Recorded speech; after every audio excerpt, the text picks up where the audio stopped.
एक प्रीमिक्स बनाएं और उससे 5 तरह के बहुत ही खस्ता और बहुत मज़ेदार पकौड़े बनाकर तैयार करें। तो आज इफ्तार स्पेशल रेसिपी में मैं आपके लिए लेकर आई हूँ 5 तरह के पकौड़ों की रेसिपी। हम बनाएंगे पालक, बैंगन, आलू, प्याज, मिर्ची के पकौड़े जो बहुत खस्ता और बहुत मज़ेदार बनते हैं। तो 5 तरह के पकौड़े बनाने के लिए सबसे पहले हम प्रीमिक्स तैयार कर लेते हैं। तो यहाँ पर मैंने 1.5 कप बेसन ले लिया है जो मैंने एक बड़े बोल में ऐड कर दिया है। इसके अंदर मैं ऐड कर देती हूँ 1 टीस्पून नमक, 1 टीस्पून ज़ीरा, 1/4 टीस्पून मैं इसके अंदर ऐड कर दूँगी अजवाइन। और यहाँ पर मैंने ले ली है हल्दी, तो ½ टीस्पून हल्दी ऐड कर देते हैं। 2 टीस्पून भर के मैं इसमें साबुत धनिया ऐड कर देती हूँ, तो साबुत धनिया थोड़ा ज़्यादा ही ऐड होगा। ½ टीस्पून लाल पिसी हुई मिर्चें, 1 टीस्पून हम इसमें ऐड कर देंगे लाल कुटी हुई मिर्चें। और ये सारी चीज़ें ऐड करके इसको अच्छी तरह से मिक्स कर लेते हैं। तो यहाँ पर हमारा प्रीमिक्स रेडी हो चुका है। आप इस प्रीमिक्स को बनाकर 1 महीने तक स्टोर करके रख सकते हैं। तो हम यहाँ पर ढेर सारे पकौड़े बनाकर तैयार करेंगे। इस प्रीमिक्स से मैं 5 तरह के पकौड़े बनाऊंगी। तो मैंने देखिए इसमें थोड़ा थोड़ा सा पानी ऐड करके इसको अच्छी तरह से मिक्स कर लिया है। तो इस मिक्सचर को हमने ना ही तो बहुत ज़्यादा पतला रखना है और ना ही बहुत ज़्यादा गाढ़ा रखना है। तो यहाँ पर आप इसकी कंसिस्टेंसी देख सकते हैं। मैंने इस तरह से थोड़ा थोड़ा सा पानी ऐड करके मैंने इस बेसन के बैटर को बनाकर तैयार कर लिया है। तो आप इसकी कंसिस्टेंसी भी देख सकते हैं, ना ही तो बहुत ज़्यादा पतली है और ना ही बहुत ज़्यादा थिक है। तो इसको हमने अच्छी तरह से मिक्स कर लिया है। अब हम इसके अंदर ऐड कर देते हैं ढेर सारा हरा धनिया, और मैंने यहाँ पर पुदीना भी ले लिया है। तो इन दोनों चीज़ों को मैंने बिल्कुल बारीक कट करके अच्छी तरह से धोकर इसका पानी निकाल लिया था। हरा धनिया पुदीना ऐड करके यहाँ पर मैंने हरी मिर्चें भी इसके अंदर ऐड कर दी हैं। तो 5 से 6 बारीक कटी हुई हरी मिर्चें ऐड करके इसको अच्छी तरह से मिक्स कर लेते हैं। तो यहाँ पर हमारा बेसन का बैटर बिल्कुल अच्छी तरह से रेडी हो चुका है।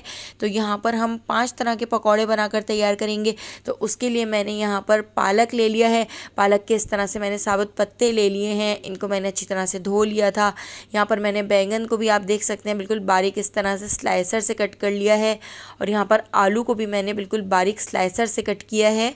तो स्लाइसर से कट करने से बहुत ही आसानी से कट हो जाता है और बहुत ही परफेक्ट कट होता है। यहाँ पर मैंने हरी मिर्चें भी ले ली हैं। तो हरी मिर्चों को भी देखिए इस तरह से कट लगा के इसके अंदर हम एक मसाला बनाकर तैयार करेंगे। जो हम इन हरी मिर्चों के अंदर स्टफिंग करेंगे, तो इसके अंदर सबसे पहले मैं ये बीज निकाल लेती हूँ। इसके अंदर हम कोई हैवी मसाला ऐड नहीं करेंगे। कुछ लोग इसमें आलू का मसाला ऐड करते हैं, चिकन का मसाला ऐड करते हैं, लेकिन मैं बहुत ही सिंपल तरीके से और बहुत ही मज़ेदार से मिर्ची के पकौड़े बनाती हूँ। तो इसके लिए मैंने देखिए यहाँ पर ले लिया है 2 टीस्पून आमचूर पाउडर, यानी मैंने यहाँ पर खटाई पाउडर ले लिया है। इसके अंदर मैं ऐड कर देती हूँ ½ टीस्पून नमक, और इन दोनों चीज़ों को अच्छी तरह से मिक्स कर लेते हैं। और इन दोनों मसालों को मिक्स करके हम इन मिर्चों के अंदर भर देते हैं। तो आप एक बार इन मिर्ची के पकौड़ों के अंदर ये खटाई पाउडर का मसाला ऐड करके ज़रूर देखिएगा। इतने ज़्यादा टेस्टी मिर्चों के पकौड़े बनते हैं कि एक बार आप इसको बनाएंगे तो रोज़ाना इफ्तार में आप मिर्चों के पकौड़े बनाना पसंद करेंगे। तो मैंने सारी मिर्चों के अंदर इस तरह से इस मसाले को भर दिया है। तो देखिए मैंने बहुत ज़्यादा नहीं भरा है, ½ टीस्पून से भी कम मैंने इसके अंदर आमचूर पाउडर और नमक का मसाला इसके अंदर भर दिया है। तो चलिए अब हम पकौड़ों को फ्राई कर लेते हैं। तो जो हमने बेसन का बैटर बनाकर तैयार किया था उसके अंदर मैं ये सारी मिर्चों के पकौड़े ऐड कर देती हूँ। सारी मिर्चें मैं इसके अंदर डाल देती हूँ ताकि अच्छी तरह से हम बेसन की कोटिंग इसके ऊपर कर सकें। तो यहाँ पर मैंने इसको अच्छी तरह से मिक्स कर लिया है, अच्छी तरह से इसके ऊपर कोटिंग कर ली है। अब ऑयल भी देखिए मैंने मीडियम फ्लेम पर गर्म कर लिया था। मीडियम टू लो फ्लेम पर हम सारे पकौड़े इस तरह से डालकर इसको गोल्डन सा कलर आने तक फ्राई कर लेते हैं। तो अच्छा सा गोल्डन सा कलर आ जाएगा तो उसके बाद फ्राई करने के बाद मैंने 1 मिनट तक इसका हाई फ्लेम कर दिया था ताकि इसके अंदर जितना भी ऑयल चला गया है वो सारा ऑयल रिलीज़ हो जाए। तो 1 मिनट के लिए आप हाई फ्लेम ज़रूर किया करें जब भी आप पकौड़े वगैरह बनाएं।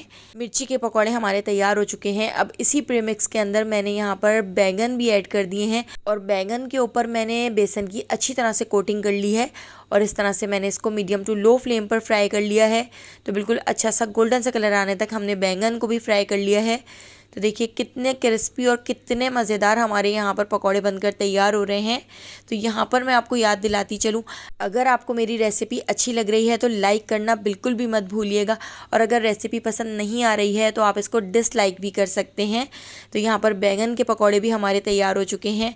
अब पालक के पत्तों को भी हम इसी बैटर के अंदर मिक्स कर लेते हैं और अच्छी तरह से इसके ऊपर कोटिंग कर लेंगे। और पालक को भी इस तरह से हम अच्छी तरह से इसके ऊपर कोट करके पालक को भी हम फ्राई कर लेते हैं। पालक को भी बहुत ही अच्छा सा गोल्डन सा कलर आने तक हम फ्राई कर लेंगे। तो इस तरह से देखिए सारे पालक हम ऐड करते जाएंगे और मीडियम टू लो फ्लेम पर फ्राई करके 1 मिनट तक हाई फ्लेम करके हम इनको निकाल लेंगे। तो यहाँ पर आप देख सकते हैं पालक के ऊपर भी कितना अच्छा सा कलर आ चुका है। तो पालक के पकौड़ों को भी गोल्डन सा कलर आने तक हमने फ्राई कर लिया है। पालक के पकौड़े मेरे सबसे ज़्यादा फेवरेट पकौड़े हैं। आप मुझे कमेंट करके ज़रूर बताइएगा कि आपको इन सारे पकौड़ों में से कौन से पकौड़े सबसे ज़्यादा अच्छे लगते हैं। तो आलू के पकौड़े भी हमने यहाँ पर फ्राई कर लिए हैं। अब यहाँ पर मैंने 2 दरमियाने साइज़ की प्याज को इस तरह से स्लाइसर से बारीक कट कर लिया था। आखिर में बाकी का बचा हुआ जो बेसन का बैटर था उसके अंदर मैंने प्याज ऐड करके उसको अच्छी तरह से मिक्स करके इस तरह से हमने प्याज के पकौड़े भी बनाकर तैयार कर लिए हैं। तो प्याज के पकौड़े भी बहुत ही ज़्यादा टेस्टी बनते हैं और बहुत ही ज़्यादा क्रिस्पी बनते हैं। तो यहाँ पर देखिए प्याज के पकौड़े भी फ्राई हो चुके हैं।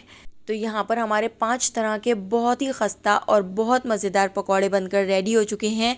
अगर आपको मेरी ये रेसिपी पसंद आई हो तो लाइक, शेयर और सब्सक्राइब करना बिल्कुल भी मत भूलिएगा और बेल आइकॉन के नोटिफिकेशन को ज़रूर ऑन कीजिएगा, क्योंकि डेली मैं आपके लिए बहुत ही मज़ेदार सी रेसिपीज़ लेकर आती हूँ।